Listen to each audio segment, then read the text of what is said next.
अकेलापन एक ऐसा शब्द जिससे सब घबराते हैं। अगर मैं कहूं कि आपको अकेले रहना है तो आप परेशान हो जाएंगे, क्योंकि हमें इसकी आदत नहीं है, ना ही हम ऐसा करना चाहते हैं। बदलते जमाने के साथ लोगों का रहन सहन तो बदल ही रहा है, साथ ही जीने का तरीका भी बदल रहा है। कई लोग ऐसे हैं जो किसी मजबूरी में, जैसे नौकरी इत्यादि के कारण अकेले रहते हैं, तो कई लोग ऐसे हैं जो अपनी मर्जी से अकेले रहना पसंद करते हैं, अपने काम को सच्ची लगन से अकेले ही करते हैं। जो लोग अपने मर्जी से अकेले रहते हैं उनमें कुछ अलग ही गुण होते हैं। ऐसे लोग जीवन में सफलता जल्दी हासिल कर लेते हैं। अकेले रहने के फायदे अगर आपने समझ लिया तो समझो आपने पूरी जिंदगी समझ ली। अकेले रहना किसी के लिए वाकई आसान काम नहीं है। अकेले रहने का लेकिन ये भी मतलब नहीं है कि हम अपने घर परिवार मित्रों से दूर रहें। अकेले रहने की भी एक कला है जो आगे आपको इस कहानी में पता चलेगा। अकेले रहने का यह मतलब है एकांत में रहकर अपने काम को, अपने सम्मान को, अपनी प्रतिष्ठा को, अपने अंदर झांकने की कला को, अपने उज्जवल भविष्य को आप कैसे आगे बढ़ा सकते हैं उसके बारे में जानना। हम अकेले रहने के उन 7 अमूल्य गुणों के बारे में भी जानेंगे इस कहानी के माध्यम से।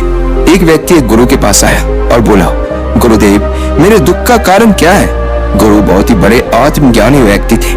गुरु ने कहा, अपने आप को चीजों से चिपका लेना, चीजों को पकड़ लेना और उन चीजों के प्रति आसक्त होकर उसके पीछे भागना ही तुम्हारे दुख का कारण है। उस व्यक्ति ने गुरु को धन्यवाद किया और कहा, गुरुदेव, आपने तो मेरी समस्या का समाधान कर दिया। मैं इतने दिनों से अपनी समस्या का समाधान चाहता था। आपका धन्यवाद गुरुदेव। यह कहकर वह व्यक्ति वहां से जाने लगा। गुरु ने कहा, पूरी बात तो सुन लो। उस व्यक्ति ने कहा, नहीं गुरुदेव, आपका इशारा मिल गया, बस वही काफी है और समझदार को इशारा ही काफी होता है। 1 महीने के बाद वह व्यक्ति फिर से गुरु के पास आया। इस बार उस व्यक्ति का हाल बहुत ही बुरा था। वो बहुत ही दुखी था और सीधे गुरु के चरणों में गिर गया और कहा, गुरुदेव, आपने जो कहा था मैंने वैसा ही किया, पर मुझे सुख नहीं मिला, मुझे तो और दुख मिल रहा है। गुरु ने उस व्यक्ति से पूछा, तुमने ऐसा क्या किया? व्यक्ति ने कहा, मुझे अपने परिवार वालों से, मित्र, रिश्तेदारों से दुख मिल रहा था। मैंने उसे छोड़ दिया और छोड़कर चला गया। 2-4 दिन तो मुझे अच्छा लगा, पर धीरे धीरे मुझे उनकी याद आने लगी। अपने माता पिता, अपनी पत्नी, अपने बच्चे याद आने लगे। रिश्तेदार, यहाँ तक कि अपने शत्रु भी मुझे याद आने लगे। इतना दुखी तो मैं उनके पास रहकर भी नहीं था जितना मैं उनसे दूर होकर हो गया हूँ। इसलिए आज मैं वापस घर जाने के लिए निकला था और आपके पास आ पहुंचा। आपने मुझे इतनी गलत सलाह क्यों दी गुरुदेव? गुरु मुस्कुराए और गुरु ने कहा, तुम परिवार को छोड़कर भागे, मित्रों, रिश्तेदारों, यहाँ तक कि शत्रुओं को भी छोड़कर भागे, पर यह तुम्हारी गलत फहमी थी कि तुम छोड़कर भाग रहे हो। वास्तव में तो तुम उन्हें लेकर भाग रहे थे। व्यक्ति ने कहा, पर गुरुदेव, मैं तो किसी को अपने साथ नहीं लाया। गुरु ने कहा, जो चीज हमें दुख देती है वह कहीं बाहर नहीं होती, यहाँ तक कि जो हमें सुख देती है वह भी बाहर नहीं होती। यह सब परिवार वाले, रिश्तेदार, मित्र, शत्रु, ये सब कहाँ बसते हैं? ये सब हमारे मन में बसते हैं। और जब तुम भागे तो तुम अपने मन को साथ लेकर भागे और तुम्हारे मन में यह सब तुम्हारे साथ भाग रहे थे, तो तुम इनसे कहीं दूर गए ही नहीं। जब जो चीजें मन में बसी हो और वह आसपास हो, वह हमें बहुत लगता है, पर वह बहुत कम होता है। और जब हम इन चीजों से दूर हो जाते हैं, यानी छोड़कर भाग जाते हैं, तब मन उन चीजों को पाने के लिए फिर से प्रयास करने लगता है और तब यह चीजें बहुत ज्यादा दुख देती है, जैसा तुम्हें हो रहा है। व्यक्ति ने कहा, तो गुरुदेव, मैं क्या करूं? चीजों के साथ रहो तो दुख, चीजों को छोड़कर जाओ तो दुख।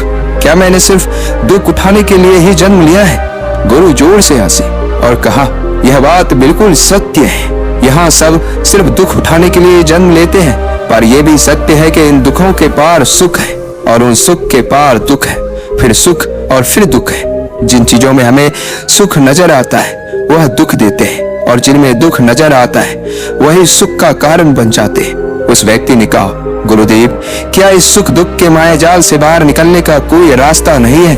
गुरु ने कहा, रास्ता तो है, मगर तुम इसी दुनिया में रहना चाहते हो, इन सब के साथ रहना चाहते हो, तो तुम्हें एक काम करना होगा। तुम ऐसे ही रहो जैसे कि तुम इस दुनिया में अकेले हो। सबके साथ रहो पर अकेले रहो। व्यक्ति ने कहा, पर गुरुदेव, ये कैसे हो सकता है? गुरु उस व्यक्ति को एक जगह पर ले गए जहाँ एक मेला लगा हुआ था। वहाँ बहुत भीड़ थी। गुरु ने कहा, देखो अपने आसपास यहाँ किसी को जानते हो क्या? व्यक्ति ने कहा, नहीं, यहाँ तो कोई भी मेरी जान पहचान का नहीं है। गुरु ने कहा, क्या तुम यहाँ अकेले हो? व्यक्ति बोला, हाँ गुरुदेव, बिल्कुल अकेला हूँ। गुरु ने कहा, नहीं, तुम्हारे मन में कुछ चल रहा है, तुम अकेले नहीं हो। व्यक्ति ने कहा, हाँ, मैं जल्द से जल्द अपने घर जाना चाहता हूँ, अपने पत्नी से, अपने बच्चों से, अपने माता पिता से मिलना चाहता, अपने मित्रों से मिलना चाहता, वही मेरे मन में चल रहा है। गुरु ने कहा, अब यह सब भूलकर आंखें बंद कर लो और अपना ध्यान यहाँ होने वाली आवाजों पर लगा दो।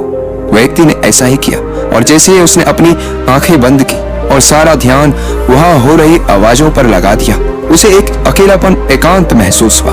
उसे लगा कि वह इतनी बड़ी भीड़ में भी अकेला है। सभी आवाजों के ऊपर ध्यान लगाने के कारण किसी आवाज का कोई महत्व नहीं था, बस आवाजें थी और वह था।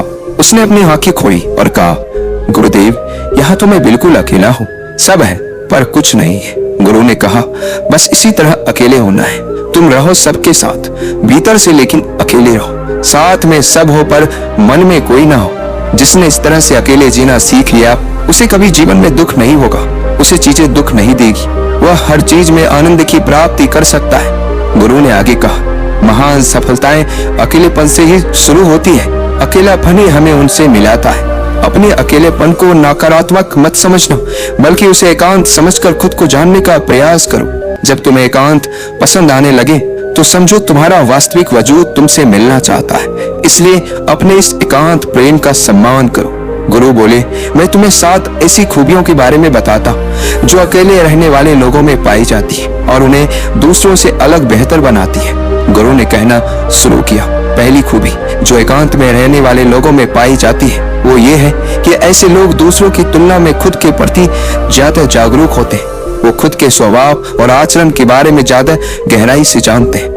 ऐसा इसलिए होता है क्योंकि जब हम अकेले होते हैं तो हमें खुद के बारे में सोचने का काफी समय मिल जाता है, जिससे हम खुद के व्यवहार को अच्छे से समझ पाते हैं। एकांत में रहने वाले लोग खुद की कमजोरी और ताकत को भी अच्छे से जान पाते हैं, जिससे वो दूसरे लोगों की तुलना में किसी भी खराब परिस्थिति का सामना ज्यादा अच्छे से कर सकते हैं। गुरु ने कहा, अकेले रहने वाले लोगों की दूसरी खूबी है कि ये सकारात्मक सोच वाले लोग होते हैं। देखो, जब बहुत से लोग हमारे साथ होते हैं तो वहां एक दूसरे से तुलना, जलन, घमंड, लालच जैसे कुविचार अपने आप ही मन में आने लगते हैं। फिर इंसान इन विचारों के बस में आकर उल्टे सीधे काम करने लगता है।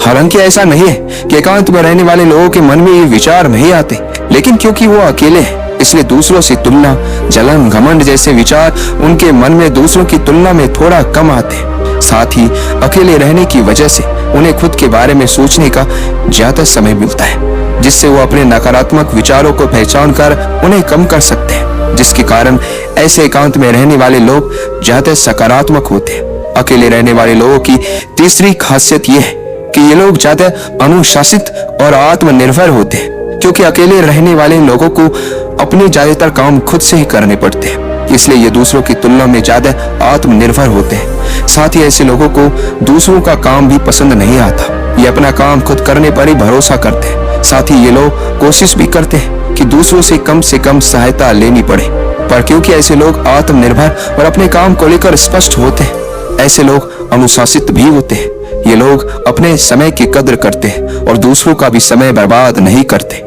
अकेले होने की वजह से ऐसे लोग एक निश्चित दिनचर्या का पालन भी करते हैं, जिससे ये लोग ज्यादा व्यवस्थित होते हैं और ये भी इनके अनुशासित होने का एक कारण है। गुरु ने आगे कहा, अकेले रहने वाले लोगों की चौथी खासियत ये है कि ये लोग किसी भी चीज के बारे में बड़ी बारीकी से और गहराई में जाकर सोच सकते हैं। अकेले रहने वाले लोगों की ये सबसे बड़ी खासियत होती है। इसलिए जितने भी लेखक, कवि और बड़े बड़े काव्यों के रचयिता हैं, उन सभी को एकांत में रहना पसंद था, क्योंकि जब कोई व्यक्ति एकांत में होता है तो अपने अंदर की आवाज सुन पाता है। जितने भी बड़े आविष्कार हुए हैं उन सब की शुरुआत एकांत में हुई थी, क्योंकि एकांत में रहकर ही किसी भी चीज के बारे में बड़ी बारीकी से सोचा और समझा जा सकता है। गुरु ने कहा, एकांत में रहने वाले लोगों की 5वीं खूबी यह है कि इनका व्यक्तित्व सबसे अलग हटकर होता है। वो लोग ज्यादातर दूसरे लोगों के साथ रहते हैं।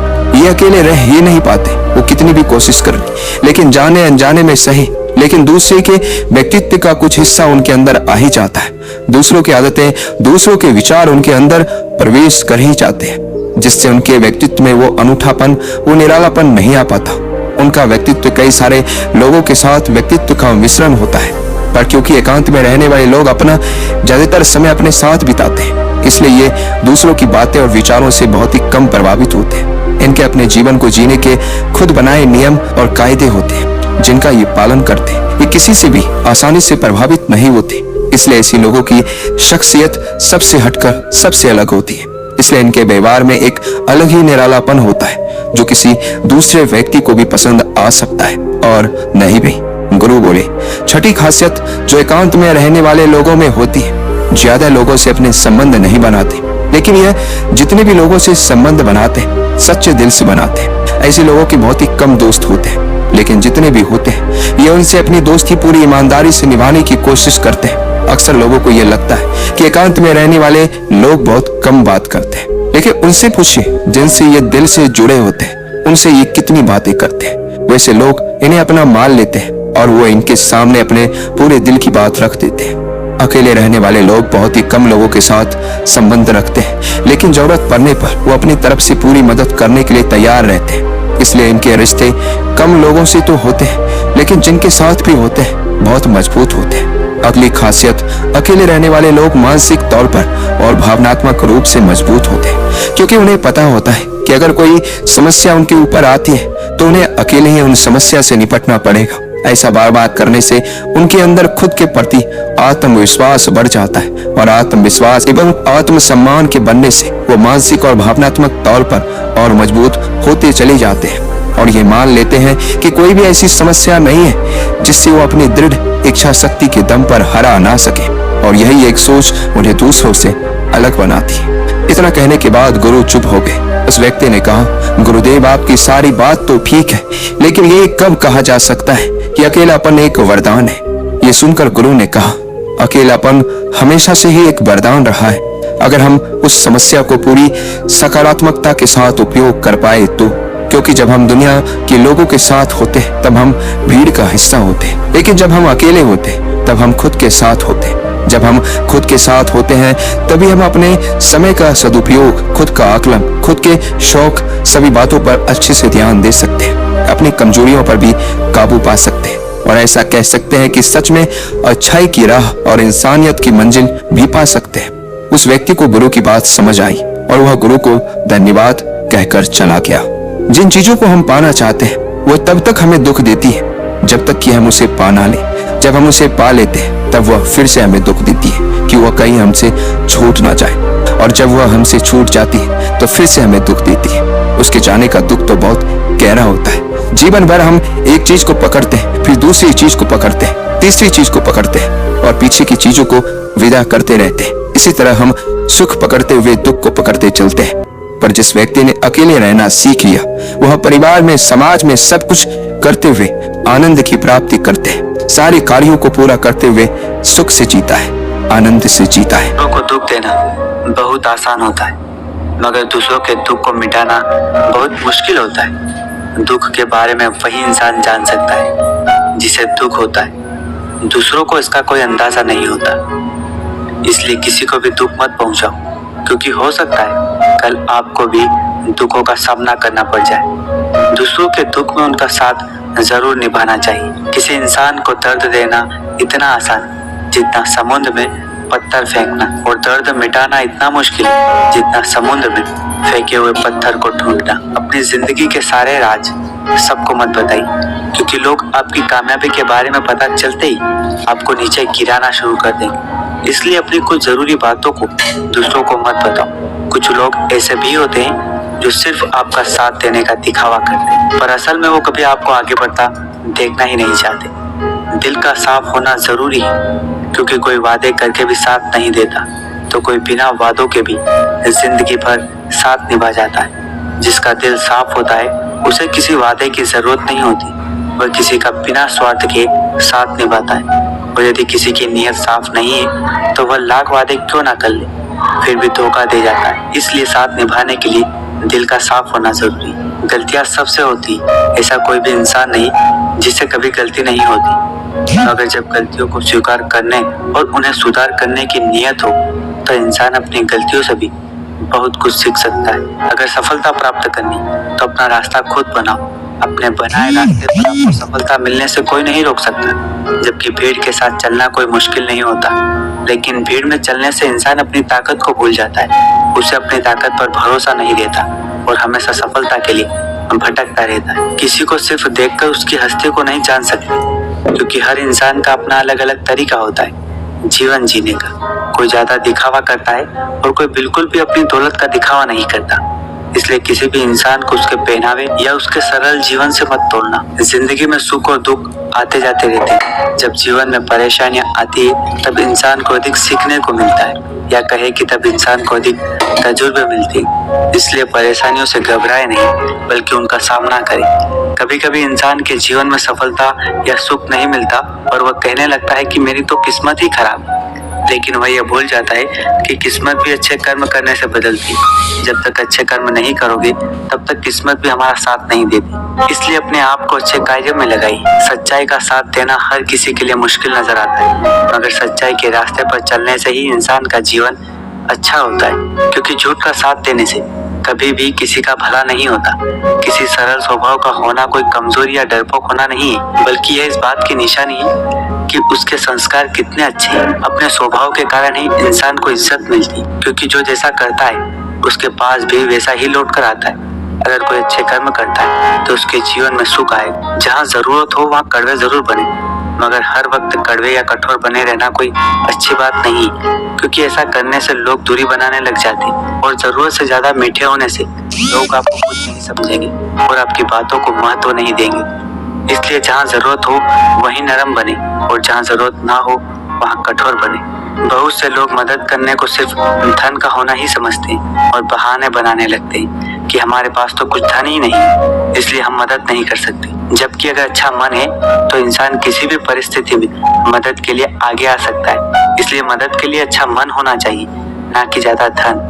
समय समय पर परिस्थितियां बदलती रहती और समय के साथ ही किसी का महत्व समझ में आता है। हर किसी इंसान में कुछ अलग अलग गुण और सामर्थ्य होता है। जैसे दीपक का दिन के समय या सूरज की रोशनी में कोई महत्व नहीं होता, और अंधेरे में दीपक ही उजाले का साधन होता है। इसलिए किसी भी इंसान को बेकार मत मानो। उसके पास अपनी अलग शक्ति है जो समय आने पर काम आती है। इंसान की नीयत और नजरें बदलने में वक्त नहीं लगता, क्योंकि इंसान का मन हमेशा विचलित रहता है। जब इंसान के अंदर लालच या मोह आ जाता है तो वह अपने पराये को भूलकर स्वार्थी बन जाता है, जिसके लिए उसे अपनी सोच को कितना भी नीचे क्यों न ले जाना पड़े।